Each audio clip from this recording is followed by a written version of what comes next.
Alright, what's going on, everybody? So this weekend we got one of the most anticipated rematches of all time.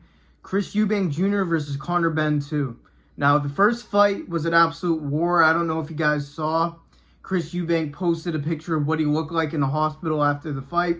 And even though Chris Eubank won that fight, he seemed like he took more of the damage. And he was even speculating that Eddie Hearn and Matchroom stopped the ambulance from leaving the event, which I don't really subscribe to the idea that Eddie Hearn wanted Chris Eubank to die in the ambulance. I know they don't like each other, but I feel like that is a little bit ridiculous. So what I'm going to be doing is giving my predictions to this highly anticipated matchup.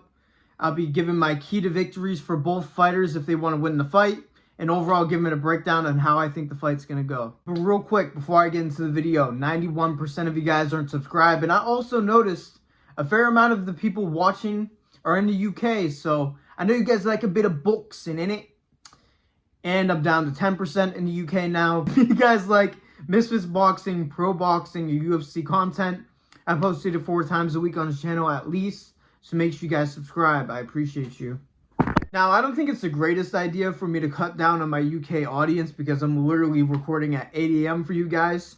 You're welcome. So, just like, can we get like over 300 views on this video? Because the first time I did a prediction, or the first fight, I didn't even get over 100, which I'm not happy with at this point in my channel. I only have 315 subs, but I pull a good amount of views somewhat frequently, so hopefully you guys showed this one love. Now, before I stop my yappuccino with cheese, which, to be honest, if you're getting tired of the yapping, I don't know what you're doing on this channel, because it's really just me yapping about fights and giving my predictions. One thing that I do want to yap about before I get to the actual how I think the fight's going to go is the things with Chris Eubank Jr. and Matchroom Boxing are at an all-time high with tensions.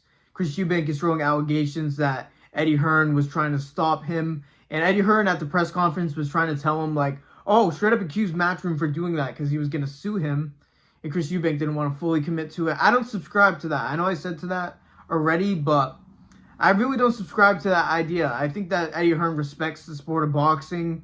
I know in negotiations and stuff like that, there has been stories of him moving a little bit slimy, but he's very old school with that type of stuff, so I don't really have a problem with that. But I do think one thing, not actually Eddie Hearn himself, but I do believe that it may affect the decision of this fight. Like Eddie Hearn not being directly involved, but like the judges wanting a trilogy, which I'll get to in a little bit. I don't want to fully spoil what I think is going to happen, but I feel like that is on the table 100%. Now, the first thing that people usually look at with this fight is Chris Eubank is 36 years old and Conor Benn is 29. Conor Benn has way more to do in boxing. I feel like after this Conor Benn thing, Chris Eubank is either done and has like one more Canelo fight, or he's just done. I think he's definitely done if this ends up being a trilogy, but I gotta say, I don't feel like Chris Eubank really shows his age that much. He still has very fast hands. He has very fast combination punching, and also his footwork. The way he's able to reset, especially after combinations, get out of the way is big for his Conor Benn fight.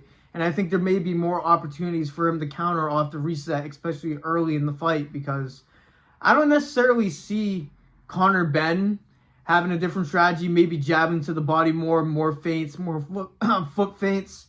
God, I don't know what happened there. I got a frog in my throat. But I definitely see more so of a technical approach from Chris Eubank, even though he was fairly technical earlier in the fight. But round 7 and on, it just came an absolute brawl on both sides. Although I do see another brawl, kinda, in my gut a little bit, I just feel like that wouldn't be a great idea for Chris Eubank Jr. because he took so much damage in that last fight. He is getting older, and even though I just said he doesn't show it much, he could in this fight on the side of taking punches, because there were a lot of times where Chris Eubank Jr. got lazy with that jab and got tagged with a straight right hand by Conor Benn, and he was able to take them well, and he was really only hurt by a left hook in the fight, Chris Eubank Jr., but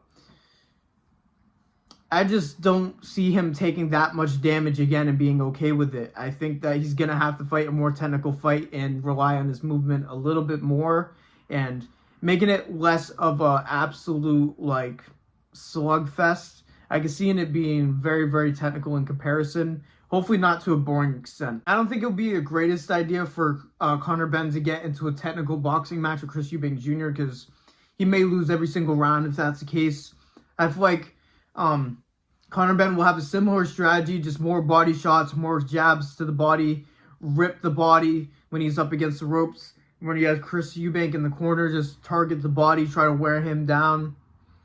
Because I do think the footwork is going to be a very, very big part of this fight, especially early, even more so than it was in the first fight. It could be one of these situations where Conor Benn is chasing them around the ring, and I think because of that, I think that the uppercut is going to be money for Chris Eubank Jr. I think it's going to be there. And if the fight is stopped on the side of Chris Eubank, I think that an uppercut can stop Conor Benn. And obviously, if it's a stoppage for Conor Benn against Eubank, I think Conor Benn will try to get a body head hook combo, something like that. It will be crazy if Conor Benn will be able to find the shot that he wants and knocks out Chris Eubank in this fight. But again, I think that Chris Eubank is going to be more technical in this one and not really let that happen. Now, I think a part of the reason why they fought an absolute war at the end is because Chris Eubank said it himself. He thought that he was going to be able to break Conor Benn. He thought that he was going to go back to his quote-unquote cheating ways. So Chris Eubank was not fighting like he was up in the fight whatsoever. He was fighting like he was behind. In credit to Conor Benn, he did not break whatsoever. He kept in there even though he seemed like he was getting worn down. He put on a lot of volume throughout the entire fight, especially early. He was able to land early too, but as time went on, Chris Eubank was able to get under the shots. He also showed good reaction time at his age too and head movement. So I can see Chris Eubank Jr. getting into Conor Benn's head just in a different way stylistically this time.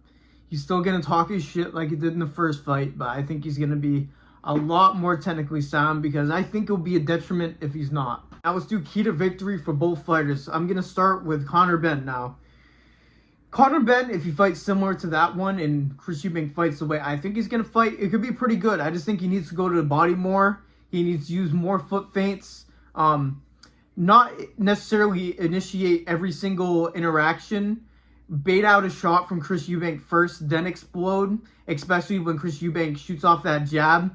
That straight right hand is there all day off that jab. He needs to cut off the ring.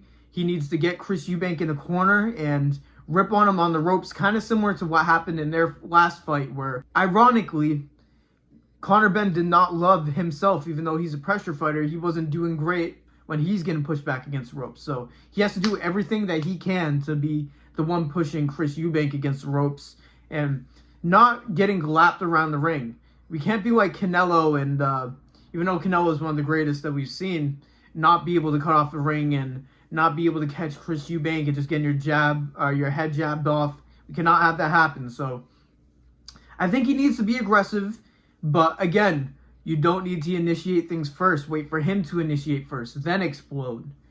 Stuff like that. Going to the body more, straight right to the body, jab to the body, to really set up that straight right hand upstairs. Because a lot of the times where he shot his jab, I'm sure Chris Eubank knows that he's lazy with his jab, so he's able to get away from the straight right hand a little bit and not get all of it. If you set it up, like straight right to the body, jab to the body, then explode with the straight right hand off the jab, that's when it could really hurt him because on both sides, the left hook really hurt each other.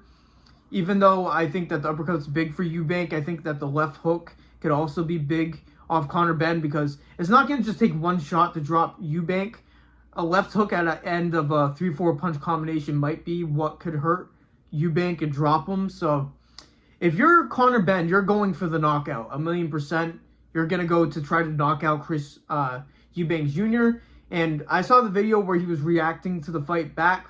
It seems like he agrees that the shot was there. Let's see if he can find it. Now, key to victory for Chris Eubank Jr. I would say the main thing is his jab and his distance management and his footwork in this fight, 1,000,000%. I think that there needs to be obviously times where he's moving forward. Obviously, it's not as simple as the same thing happening the entire fight.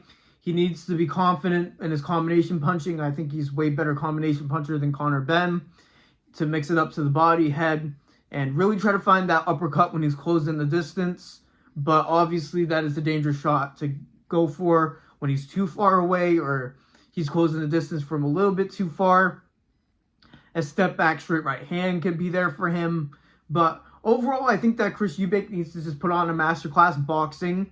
I think a lot similar to what Terrence Crawford did to Canelo. We need to see that type of fight where a lot of it is moving, but also when he's not expecting the momentum shift, bop, bop, bop, bop, bop, move, bop, bop, bop, bop, bop, move. You know what I mean? That type of timing. So he just needs to be very sharp with his feet, and I think he got this fight. So key to victories for Chris Eubank: sharp with your feet, sharp with your combination punching, work your jab, and maintain the distance. Then I think he could win by decision. Now, how I think the fight's actually going to go. Now, I say that Chris Eubank should do all these things, but is that going to happen? I think it's going to be a mix of both. I think it's going to be half of the fight is what I'm saying. Chris Eubank moving, circling, working his jab, working his combinations when he's off kilter.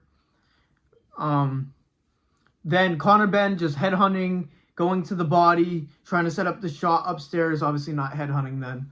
Then there will be some rounds that are like the first fight where it's an absolute brawl, but I think it's going to be like a handful of rounds opposed to rounds 7, 8, 9, 10, 11, and 12. I think it'll be like 3 or 4 rounds, maybe 3 max of a brawl. Maybe the last round 2 is an absolute brawl, but yeah, I just think it's going to be something like that. I think it's going to be a little bit slower in some rounds, and then there'll be still some shades and some elements of that first fight in like 3 or 4 rounds of the fight, but the most part is just a masterclass from Chris Eubank, and he beats him by decision. But that is not as simple what my prediction is going to be, because I referred to this earlier in the video. So I think that Chris Eubank is going to win on decision, like on my scorecard. Like, I think that Chris Eubank should win by decision, but I got this gut feeling that I'm not going to ignore, so this is going to be my official prediction. I got Conor Benn by decision in a controversial decision. I think that Chris Eubank wins, in my opinion and most people's opinion, but they give it to Conor Benn. I think it's going to be one of those things. Can you not picture a build-up of the trilogy? First of all, they would do it because they want the trilogy. Second of all, we already seen Chris Eubank being a conspiracy theorist with Matchroom and Eddie Hearn, and he hates Eddie Hearn. He thinks that boxing is also a business and has some shady work. I think there's going to be some shady work here. Not on the level of Eddie Hearn paying off the judges, but the judges making a mistake and maybe wanting that trilogy for boxing. I'm just saying I can see this happening 1,000,000%. Can you guys not imagine the build-up in the trilogy? Chris Eubank going even harder on Eddie Hearn, saying oh, you guys rigged that fight. Now I got to beat him convincingly, blah, blah, blah. Then we have one of the best trilogies in the history of boxing. So I got Conor Benn by controversial decision. I want to know if anybody else picked that or even picked a controversial decision for a pick. Let me know if you guys agree. And also let me know what your guys' pick is in the comments down below. But those are my prediction for Chris Eubank Jr. versus Conor Benn 2. I'm very excited for this fight. This is a big weekend. I think, hold me to it. No, hold me to it. Double upload on Saturday. First, obviously, the boxing card. Then Islam versus JDM. UFC 322. I'll be making an instant reaction on both. So make sure you guys subscribe. Turn on notifications. All of that so you don't miss those posts. Make sure you guys just show love anyways, because I'm a small channel trying to grow. Literally every single interaction matters on overall building the channel. I'm going to do this channel until it's a full-time job, no matter what anybody says. So the more love you show, the quicker it gets to that point. So I appreciate the people that are popping out.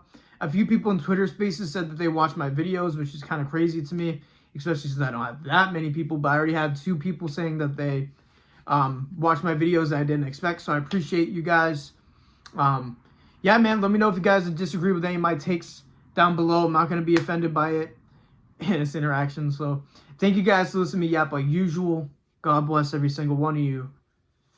And peace out. I think they do a show